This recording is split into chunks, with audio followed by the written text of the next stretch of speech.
చూస్ country delight, live better. ఇప్పుడే country delight app ని download చేసుకోండి.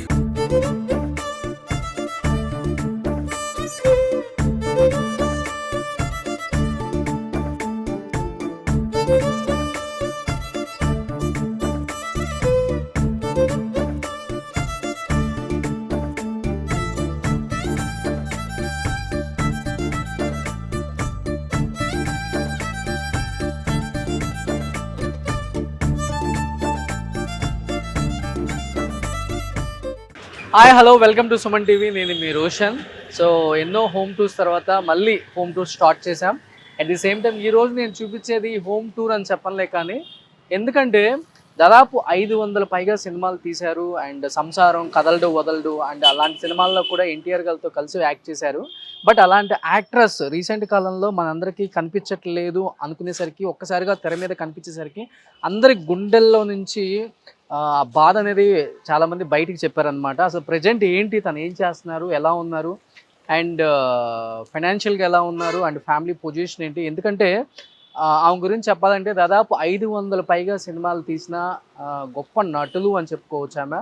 అండ్ దాదాపు ఎన్టీఆర్ గారు, శోభన్ బాబు గారు, కృష్ణ గారు, కృష్ణరాజు గారు, నాగేశ్వరరావు గారు అండ్ అందరితో యాక్ట్ చేసిన లెజెండరీ యాక్ట్రెస్. ఎందుకంటే బాపు గారు సినిమాలలో ఆల్మోస్ట్ ఆ యాక్ట్రెస్ లేకపోతే మనం చూడలేము. అలాంటి ఒక గొప్ప నటి అనమాట.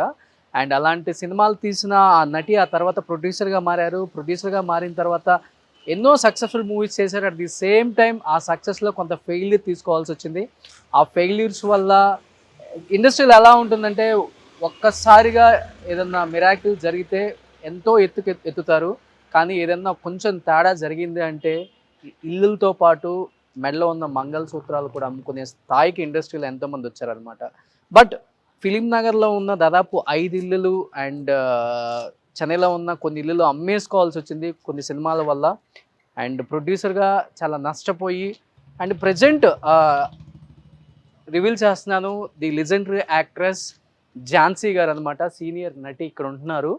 అండ్ నిజంగా నేను ఫస్ట్ ఆమె దగ్గరికి వెళ్ళి మాట్లాడదామని వెళ్ళాను. ఫస్ట్ నాకు చూడగానే చాలా బాధ అనిపించింది. అంటే బాధ అనిపించింది అని చెప్పడం కాదులే, కానీ ఆమె ప్రజెంట్ ఉన్న దాంట్లో చాలా హ్యాపీగానే ఉంటున్నారు. కానీ బట్ ఫైనాన్షియల్గా కొంత అయితే ఇబ్బంది పడుతున్నారని నాకు అర్థమైంది. అండ్ నేను ఎక్కడికి వెళ్ళినా కానీ ఓపెన్గా ఏ యాక్ట్రెస్ నేను అడుగుతాను, ఎందుకంటే ఒక ఫ్యామిలీ లాగా ఉంటాను కాబట్టి. అండ్ ఎందుకంటే కొంచెం నాకు అనిపించిందంటే వెంటనే అడుగుతాను, ఏంటమ్మా ఒకప్పుడు ఒక వెలిగారు, ఏంటి ప్రజెంట్ పరిస్థితి ఏంటి, ఏదైనా ఉంటే చెప్పండి. ఎందుకంటే ఇండస్ట్రీలో మనం అలాగా చూసిన వాళ్ళని మళ్ళీ ఇలా చూడాలంటే కష్టంగా అనిపిస్తుంది. ఎందుకంటే ఇండస్ట్రీలో చాలామంది మంచి సహృదయం కలిగిన యాక్టర్స్ చాలామంది ఉన్నారు. చిరంజీవి గారు కావచ్చు అండ్ గొప్ప గొప్ప వాళ్ళందరూ కూడా, వాళ్ళకి ఏదైనా ప్రాబ్లం ఉంది అంటే ఆ ఇంటి నుంచి ఎప్పుడు కూడా సహాయం అందుతూనే ఉంటుంది. అండ్ అంటే నేను అడిగాను కూడా, ఏదైనా సహాయం కావాలా, ఏదైనా ఉంటే చెప్పండి, డెఫినెట్గా మనం మాట్లాడి చేద్దామని కూడా.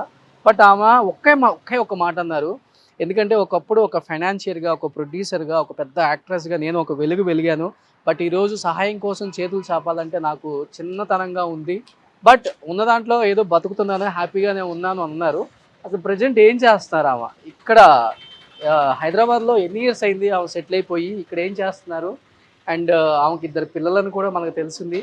అండ్ పిల్లలతో ఉన్న ర్యాపో ఎలా ఉంటుంది, ఆమె ఇప్పుడు అసలు ఎలా లైఫ్ లీడ్ చేస్తున్నారు? ఎందుకంటే దానికి తోడు వయసు దాదాపు 78 నుంచి 80 సంవత్సరాలు ఉన్న ఝాన్సీ గారు పైన ఉంటున్నారని తెలిసింది. ఒకసారి వెళ్దాం, అమ్మతో మాట్లాడే ప్రయత్నం చేద్దాం. నిజంగా అలాంటి ఒక గొప్ప నటి నిజంగా ఈరోజు బాధల్లోనే ఉంటే ఇండస్ట్రీ అంతా కూడా కలిసి ఆమెకు సహాయం చేయాల్సిన ఒక రోజు అయితే దగ్గరికి వచ్చింది అనుకోవచ్చు. ఎందుకంటే ఆమెను ఎలాంటి క్యారెక్టర్స్లో సినిమాల్లో చూసామో మనకు తెలుసు. అండ్ ఇప్పటికి కూడా ప్రతి రోజు ఈటీవీలో ప్రసారమయ్యే ఏదో ఒక సినిమాలో ఒక క్యారెక్టర్లో ఆమె కనిపిస్తారు, పెద్ద పెద్ద కళ్ళు వేసుకొని. ఝాన్సీ గారు ఎంతమంది ప్రశంసలు పొందారో. అండ్ పైన ఉంటున్నారు. నిజంగా నాకే ఈ స్టెప్స్ ఎక్కడానికి చాలా ఇబ్బందిగా ఉంది. ఆమె నిజంగా లోపల ఎలా ఇంత హైట్ లిఫ్ట్ లేదు ఇక్కడ. సో యాక్ట్రెస్ ఝాన్సీ గారు ఇక్కడ ఉంటున్నారు. దాదాపు 500 పైగా సినిమాలు తీసిన గొప్ప సహజ నటి అని కూడా చెప్పొచ్చు. అసలు ఏం చేస్తున్నారు ప్రజెంట్, ఆమె లైఫ్లో ఎలా లీడ్ చేస్తున్నారు, ఆ మాటలను తెలుసుకుందాం. అమ్మా నమస్తే, ఎలా ఉన్నారు? బాగున్నానండి. బాగున్నారా? స్క్రీన్ మీద ఎప్పుడు మీ పెద్ద పెద్ద కళ్ళే గుర్తొస్తాయి అందరికీ. కళ్ళు అలానే ఉన్నాయా ఇప్పటికి? సో నేను విన్నాను ఇక్కడ హైదరాబాద్లో ఉంటున్నాను. ఎందుకంటే నేను ఆల్మోస్ట్ అందరూ లెజెండరీ యాక్ట్రెస్ లైక్ మీ తరుణ్ లాంటి వాళ్ళందరినీ కూడా నేను కవర్ చేశాను చెన్నైలో. నాకు మీ అడ్రస్ తెలియలేదు నాకు ఇన్ని రోజులు. అండ్ ఎక్కడ ఉంటున్నారో కూడా నేను కనుక్కోలేకపోయాను. చాలామందిని అడిగాను కానీ నెంబర్ కూడా లేదని చెప్పారు. నేను చెన్నైలో ఉంటున్నారు అనుకున్నాను. ఏంటి ఎన్ని సంవత్సరాల నుంచి ఉంటున్నారు ఇక్కడ? ఇక్కడికి వచ్చి 3 సంవత్సరాలు అయిందండి. ఈ ఇంటికి వచ్చి మా పెద్ద అబ్బాయికి బెంగళూరు ట్రాన్స్ఫర్ అయింది. ఆయన అక్కడికి వెళ్ళిపోయిన తర్వాత ఇంకా నేను అక్కడికి వెళ్ళి ఏం చేసేలేను, నేను ఇక్కడే ఉన్నా. ఓకే. అంటే అమ్మ నేను అడగకూడదు కానీ అడుగుతున్నాను, ఏమనుకోవద్దు తప్పుగా మీరు. ఎందుకంటే నేను మిమ్మల్ని స్క్రీన్ మీద ఒక దేవతలా మేమందరం ఆరాధించిన వాళ్ళం. మీరు ఎంతోమందికి హెల్ప్ చేశారు. ఒక పెద్ద ఫైనాన్షియర్, ఒక పెద్ద ప్రొడ్యూసర్, ఒక పెద్ద యాక్ట్రెస్, అంతకు మించిన గొప్ప హృదయం ఉన్న ఒక మంచి మనసు మీది. అది అందరికీ తెలిసిన విషయమే. ఇండస్ట్రీలో ఎవరిని కాల్ చేసి కనుక్కున్నా కానీ చెప్పారు. నేను కారులో వచ్చేటప్పుడు అన్నపూర్ణమ్మ గారికి కాల్ చేస్తే ఒక వైభోగం, ఒక వెలుగు వెలిగారామా అన్నారు. అలాంటిది ఈరోజు ఎందుకనమ్మా ఒక చిన్న గదిలో ఉండాల్సి వచ్చింది? అంటే అంటే తెలియాలి ప్రపంచానికి. అంటే మీరు ఎలాంటి రోల్స్ చేశారో మా అందరికీ తెలుసమ్మా. అంటే మా వారు చనిపోయి 30 ఏళ్ళు అవుతుందండి. ఇక్కడే ఫిల్మ్ నగర్తో చనిపోయాడు ఆయన. ఆయన చనిపోయిన తర్వాత 2 పెళ్ళిళ్ళు, మా పెళ్ళికి 2 నాకు మా పిల్లలు, 2 మా పిల్లలకి పెళ్లి చేశారు. వాళ్ళు పెళ్ళైన తర్వాత భార్యలు ఎట్టమ్మంటే అటు వెళ్ళిపోయారు వాళ్ళు. ఒక ఆమె విజయవాడని తీసుకొచ్చాము, ఆమె విజయవాడ తీసుకెళ్ళిపోయింది చిన్న ఆయన్ని. పెద్ద ఆయన బెంగళూరు నుంచి తీసుకొచ్చాము, పెద్ద ఆయన్ని ఆమె తీసుకెళ్ళిపోయింది బెంగళూరుకి. ఇప్పుడు వాళ్ళు వెళ్ళేటప్పుడు నేను అడ్డుకోలేను కదా. సో ఇప్పుడు మన పరిస్థితి ఏదో మనం చూసుకుందాము అని చెప్పేసి డిసైడ్ అయ్యాం. మీరు ఒక్కళ్ళే ఉంటున్నారు ఇప్పుడు. సో అంటే ఫిలిం నగర్లో ఉన్న ఇల్లు అక్కడ అమ్మేసి ఇక్కడికి వచ్చేసారమ్మా? ఇక్కడికి వచ్చి కూడా ఒక ఇల్లు కట్టాము, ఆ ఇల్లు కూడా అమ్మేసి అది సినిమాకు కానీ కొన్ని అప్పులు అయ్యి ఆ అప్పులు తీసేసి ప్రశాంతంగా ఉండాలని చెప్పేసి. ఆస్తులు ఉండి ప్రయోజనం ఉంది, అప్పులు ఉండకూడదు కదా, అప్పులు తీసేసాం. సో అన్ని సినిమాల మీద వచ్చిన అప్పులు అన్నీ సినిమాల మీద వచ్చినాయి. అంటే అప్పుడు గోపాల్ గారు ఆయన తీసే విధానం వేరు, ఆయన ఎక్కడ కూడా కాంప్రమైజ్ కాదు. సుమన్ గారికి ఆయనకి బ్యాలెన్స్ అయిపోదా. సుమన్ గారి మార్కెట్ అంత చేయదు, బిజినెస్ విషయంగా బిజినెస్ పరంగా కొంచెం ఇబ్బంది కలిగింది. అందువల్ల రిలీజ్ నాటి ₹1,00,00,000 అప్పుతో బయటపడ్డాం. ఏ ఇయర్లో ఇది? 30 years అవుతుందండి ఆ సినిమా తీసి. 30 yearsలో ₹1,00,00,000 అప్పు అంటే ఈ రోజుల్లో మినిమం ఒక 10 కోట్ల నుంచి 15 కోట్ల అప్పు. ఇప్పుడు ఆ సినిమా వల్ల అమ్మాల్సి వచ్చిందమ్మా ఫిలిం నగర్లో ఇల్లు. ఆయన ఫైనాన్షియల్ సోమబాబుని వినే ఉంటారు, ఇప్పుడు లేడైనా. దాని మీద 12 lakhs ఇచ్చారు. 12 lakhs ఇవ్వడానికి మనకు వేరే దారి లేక అమ్మేసి ఇచ్చాం. నాకు బాగా గుర్తు పరుచూరు గోపాలకృష్ణ గారి ఇంటి ఎదురు 3 అంతస్తుల బిల్డింగ్ మీది, అది మీదే కదా? ఇవాళ 3 లక్షలు నెలకి అద్దె ఆ బిల్డింగ్లో. అవన్నీ వదిలేసి ఒక చిన్న గదికి వస్తున్నాం అన్నప్పుడు అన్నీ చూశారు కదమ్మా వైభోగం అంతా జీవితంలో. ఏమనిపించింది ఒక్కసారిగా?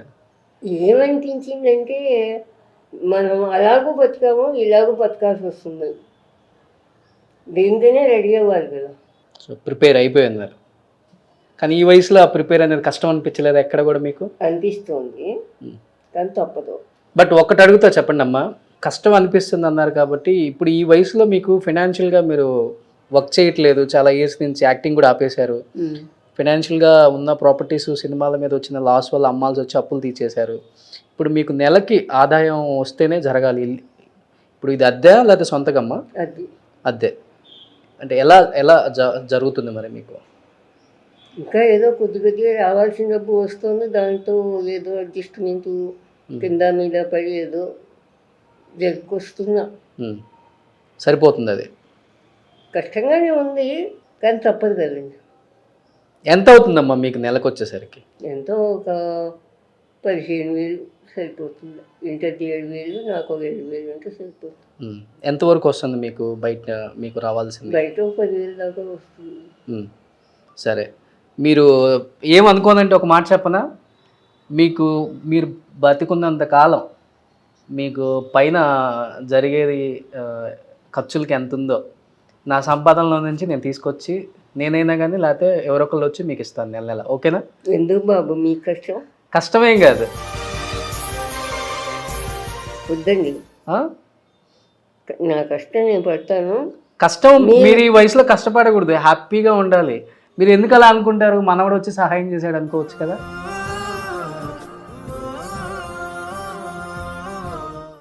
అనుకోవచ్చు, తప్పలేదు. మరి నెల నెల నేను పంపిస్తాను మీకు. ఓకేనా? నేను మీకు పంపిస్తాను, మీరు హ్యాపీగా ఉండండి. అయ్యో మీరు అలా చేయకూడదు. ఎక్కడ నగ్గాలో కాదురా, ఎక్కడ తగ్గాలో తెలిసినోడు గొప్పోడు. నేను మీ గురించి వినగానే చాలా బాధపడ్డాను. అమ్మ ఎందుకు ఇక్కడ కష్టపడుతున్నారు ఇప్పుడు అని. కష్టపడుతున్నారు ఓకే, కానీ ఎలా ఉంటున్నారు బతకడానికి ఎలా అనుకున్నాను. ఇంత ఇబ్బంది పడుతున్నారు అనుకోలేదు నేను. లేకపోతే నేను ఎప్పుడో మీ ఇంటికి వద్దును, చాలామందిని చూపించాను ప్రపంచానికి, మిమ్మల్ని ఎందుకు చూపించలేదని బాధ ఉంది నాకు కూడా. సో మీరు హ్యాపీగా ఉండండి, మీకు ఏం కావాలో నెల నెలకి మీ ఇంటికి వచ్చేస్తుంది. మీకు ఎందుకు బాబు కష్టం? ఓకేనా? బట్ ఇల్లు అయితే చిన్నదైనా కానీ చాలా బాగుంది, హ్యాపీగా ఉంటున్నారు. పాత సీరియల్స్ ఇక్కడ టీవీ పెట్టుకున్నారా? అన్నం మీరే వండుకుంటారా? మరి నాకు ఇవాళ వండి పెడతారా? తప్పకుండా. ఏం వంట చేసుకున్నారు ఇవాళ? రండి. నేను బంగాళదుంప వేపు చేసా, రైస్ చేసా. ఓ సూపర్. ఓ చిన్న వంటగది, మీరే వంట చేసుకుంటున్నారా? సూపర్. భోంచేస్తారా? చేస్తాను. ఇప్పుడు చేస్తారా? ఇప్పుడు చేయలే, వెళ్ళేటప్పుడు చేస్తాను. 12. సో ఇక్కడ టీవీ పెట్టుకొని చూస్తారనమాట. కానీ మీ జీవితం అనేది తెరిచిన పుస్తకం అమ్మ, అందరు తెలుసుకోవాలి మీ జీవితం గురించి కూడా. అంటే మీరు ఒక మాట అన్నారు చూసారా, ఆస్తులు ఎన్నుంటే ఏ ఉపయోగం, అప్పులు అనేది బయట ఉంటే కష్టం. సినిమా వల్ల అప్పులు ఈజీగా ఎగ్గొట్టేయచ్చు. మేము కట్టమంటే పరువు నష్టం దావా వేస్తారు, ఉంటే కొన్ని పోతాయి, కొన్ని మిగులుతాయి మనకి. కానీ మీరు మాట మీద నిలబడి ఆస్తులు ముఖ్యం కాదు, ఒకరి చేత మాట పడకూడదు అని చెప్పేసి అన్నీ తెగ నరికి అమ్మేసి. ఆ విషయంలో మా వారు చాలా, ఆయన ఒక్క పావలా కూడా మనం తోటకూర కొన్నామంటే అప్పుగా తీసుకోకూడదు. ఆయన ప్రిన్సిపల్ అది. లేకపోతే మానేయండి, అప్పు కొనద్దు అనే మనిషి. అలాగా అప్పులు ఉంటే ఒక్కోసారి నగలు కూడా అమ్మి ఇచ్చాము ఈ సినిమాకి. అవునా? ఇప్పుడు ఆ యానిమేషన్ అవి ఉన్నాయి కదా, దాంట్లో 20,000 ఇవ్వాల్సి వచ్చిందండి. అలా కొద్ది కొద్దిగా ఉన్నాయి అప్పులు. నేనేమో చెన్నైలో ఉండేదాన్ని, అందరూ వచ్చి నన్ను అడిగేవాళ్ళు. మా పార్ట్నర్ ఉన్నాడు, ఆయన విజయవాడ. ఆయనకి వీళ్ళందరూ వెళ్ళి అక్కడికి వెళ్ళి అడగరు, నన్నే అడుగుతారు. అడగటం ఈయనకి ఇష్టం లేదు మా వారికి. ఆ రకంగా సొంతంగా మీరు మా బుధాల మీద వేసుకుని ఆయన నగలు కూడా మీద వదిలి. మీ నగలు పోనీ, ఇప్పుడు అదంతా పోయినా కానీ ఉన్న వరకు మీరు హ్యాపీగా బతుకుతున్నారు కదా, చాలు కదా. దేవుడు అది ఇచ్చా అందరికి. మనశ్శాంతి అనేది అందరికి దొరకదు, మీకు దొరికింది అది. మీరు హ్యాపీగా ఉండాలి. ఇంకా ఇప్పుడు ఎండిపోతే ఏమైంది, ఈరోజు మీరు హ్యాపీగా ఉండడానికి గురించి ఏం బాధపడలేదండి. మనం ఏం వచ్చేటప్పుడు బిల్డింగ్లు, డబ్బు, ఓ కోట్లు తీసుకురాలి, మనం సంపాదించిందే పోయింది. కానీ మనశ్శాంతి అనేది ఒకటి ఉంది కదా, మరి అది చాలే, అదే పెద్ద ఆస్తి అన్నిటికన్నా. ఓకేనా? సో నిజంగా మీ గురించి చాలా తెలుసుకోవాలి, అండ్ ఇండస్ట్రీ గురించి మీలాంటి గోల్డెన్ ఎరా చూసిన వాళ్ళే చెప్పాలి. అండ్ ఆ రోజుల్లో మీ వర్కింగ్ ఎక్స్పీరియన్స్ అండ్ అనుభూతులన్నీ ఒకసారి షేర్ చేసుకున్నాం ఆడియన్స్తో కూర్చొని. So super. నేను చెప్పాను కదా మళ్ళీ వచ్చే నెల వస్తాను మీ దగ్గరికి. నేను అందుకనే మళ్ళీ రాను కుదరదు, ఎందుకంటే మీకు ఫోన్పే లేదు, చిన్న సెల్ వాడుతున్నారు కదా, అందుకని ఫోన్పే లేదు, గూగుల్ పే ఏం లేవు కదా. మీకు డబ్బులే మీరు తీసుకోగలరు అన్ని చోట్ల. అబ్బాయి నెంబర్ ఇస్తాను నేను, కార్పెంటర్ ప్రసాద్ అని. ఆ అబ్బాయికి పంపిస్తే నాకు ఇస్తాడు. ఇదిగో నేను మళ్ళీ నెక్స్ట్ మంత్ ఎప్పుడు వస్తాను కదా, ఈ మంత్కి మీకు ముందే ఇచ్చేస్తున్నాను.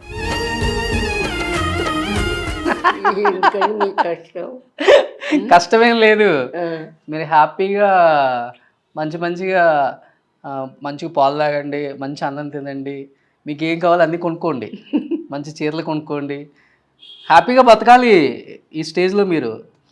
మీకు బరువు అవుతుంది కదా. నో బరువు. మీరు ఎంతోమందిని అలరించిన వాళ్ళు. మా మా ఆనందం కోసం మీరు స్క్రీన్ మీద ఎన్ని కష్టాలు పడ్డారు. ముఖ్యంగా మీరు మీ రోజుల్లో ఉన్న ఆడవాళ్ళు ఫ్యామిలీలను కూడా పక్కన పెట్టి స్క్రీన్ మీద యాక్ట్ చేశారు. ఎన్నో సినిమాలు మీరు 500 పైగా సినిమాలు యాక్ట్ చేశారు. మీ పెద్ద పెద్ద కళ్ళు ఇప్పటికీ గుర్తున్నాయి మాకు. సో మీరు హ్యాపీగా ఉండండి, ఓకేనా? ఓకే. నేను నెల నెల వచ్చి నేను ఇస్తాను మీకు. మీరు వచ్చే ప్రయత్నం చేయకండి, మీరు ఫోన్ చేస్తే నేను అబ్బాయి నంబర్ ఇస్తాను. డన్. సూపర్. ఆయన పెద్ద ఫోను, ఆయనకి గూగుల్ పే అంతా ఉంది. సూపర్. డన్.